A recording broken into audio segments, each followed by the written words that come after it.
Hello students, welcome to GNV Learning Portal. SBI PO, IBPS PO banking exams లో previous year question quantitative aptitude లో చూద్దాము. A jar contains 600 liters of milk and water.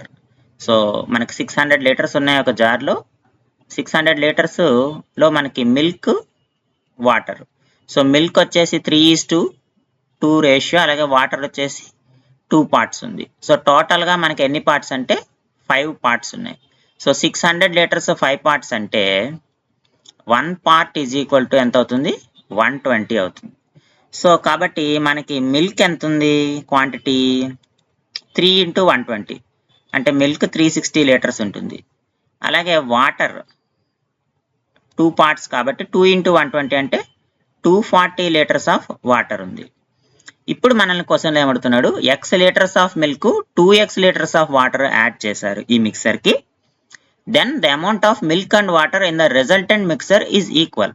So మనకి క్వశ్చన్లో ఏం చెప్తున్నాడు? 360 plus x litres add చేస్తే 240 plus 2x litres of water add చేస్తే రెండు ఈక్వల్ అంట.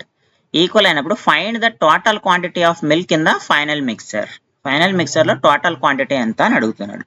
సో ఇక్కడ మనం x అని ఒకవైపు పంపిస్తే 2x minus x, x is equal to 360 minus 240 అంటే 120. x 120 వచ్చింది, కానీ యాక్చువల్ క్వాంటిటీ ఆఫ్ మిల్క్ ఎంత?